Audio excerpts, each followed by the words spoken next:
کہنے لگی میں تمہیں کیا بتاؤں، میں نے ایک شخص دیکھا، مجھے لگا جیسے 14ویں کا چاند ہی کپڑے پہن کے زمین پہ آ گیا، ظاہر الوضاء ابلج الوجہ، چمکتا چہرہ۔ میں پورا آپ کو ایک اور حدیث بھی ساتھ جمع کر لیتا ہوں۔ عظیم الہامہ، خوبصورت سر، بڑا شدید سواد الشعر، سیاہ کالے بال، عظیم الہامہ، سر خوبصورت گولائی میں،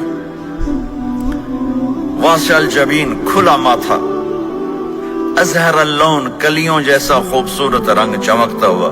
پھول میں چمک تھوڑی ہو جاتی، کلی میں زیادہ ہوتی، کلیوں جیسا رنگ چمکتا ہوا۔ ازج الحواجب، یہ بڑے خوبصورت گول۔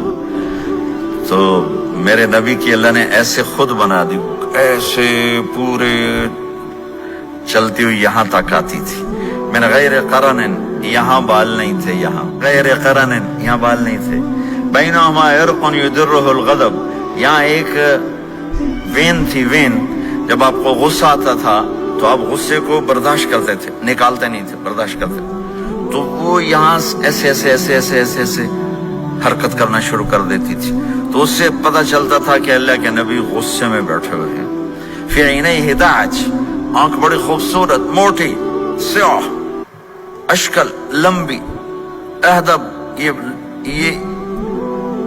یہ بال بڑے لمبے، اکحل، بغیر سرمہ کے سرمہ لگا ہوا، انجل، ابرج، اہدب، احود، ادعج، اکحل، یہ سب نام میرے نبی کی آنکھوں کے ہیں کہ اللہ نے ایسی خوبصورت آنکھ کائنات میں اور کسی کو نہیں تھی۔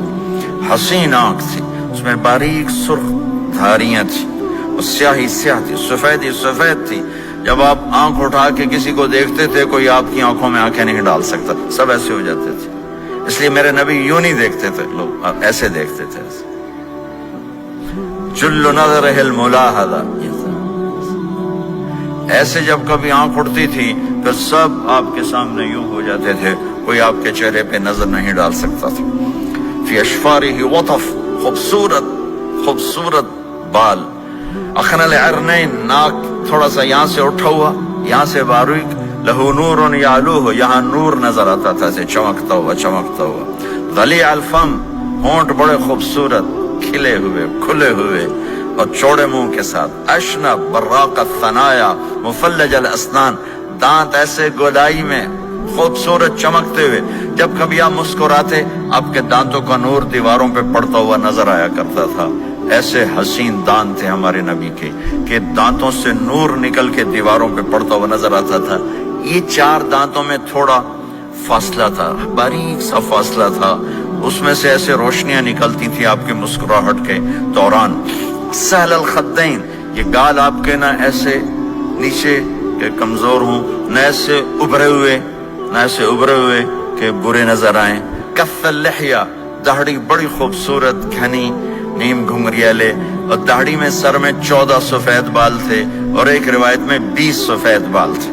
اور کأن عنقہ جید دمیہ، اور آپ کی یہ گردن مبارک سراہی کی طرح لمبی اور خوبصورت گولائی میں، جیسے کسی نے گھڑ کے آپ کی گردن کو بنایا ہوا ہو۔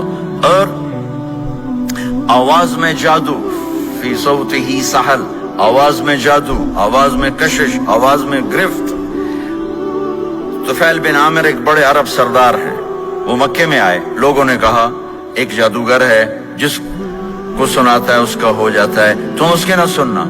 انہیں ڈر کے اپنے کان میں روئی ڈال لی کہ میں سنتا ہی نہیں۔ طواف کر رہے تھے، آپ پہ نظر پڑی، آپ نماز پڑھ رہے تھے ایک طرف کھڑے ہو کر، تو نظر پڑی تو کھچ گیا دل، تو کہنے لگے من ہوا، یہ کون ہے؟ تو مکے والوں نے کہا ہوا، یہ وہی جادوگر ہے۔ تو طفیل کہنے لگے میری جی میں آیا، تو اتنا بڑا سمجھدار آدمی ہے، یہ اتنا خوبصورت انسان میرے خیال میں جادوگر نہیں ہو سکتا، میں اس کی سنتا ہوں، اگر اچھی بات ہوگی تو لے لوں گا، غلط ہوگی چھوڑ دوں گا۔ تو طواف پورا کر کے آپ کے پاس آ کے بیٹھ گیا، آپ نے سلام پھیرا، تو فیل کہنے لگا ما تقول یا محمد، کیا کہتے ہو محمد، کچھ سناؤ۔ تو آپ نے چند جملے بولے، ان الحمد للہ احمدہ واستعینہ واؤمن بہ واتوکل علیہ، من يهده الله فلا مضل له ومن يضلله فلا هادي له. تو وہ تڑپ گئے. میرے آپ کے لیے کوئی کشش نہیں ان کلمات میں ترجمہ بھی کر دوں تو کوئی کشش نہیں، لیکن وہ عرب سمجھنے والے وہ کہنے لگا اعد فقط بلغنا قاموس البحر، ارے ذرا دوبارہ سنانا، تیرے ایک جملے نے 7 سمندر کا پانی پی لیا ہے. تو آپ نے دوبارہ سنایا ان الحمد للہ احمدہ واستعینہ واؤمن بہ واتوکل علیہ من یہدہ اللہ فلا مضل لہ ومن یضلل فلا ہادی لہ. تو کہنے لگا مجھے کلمہ پڑھا دے، مجھے کلمہ پڑھا دے. آواز میں ایک کشش تھی، جو سنتا تھا وہ کھچ جاتا تھا. خوبصورت آواز.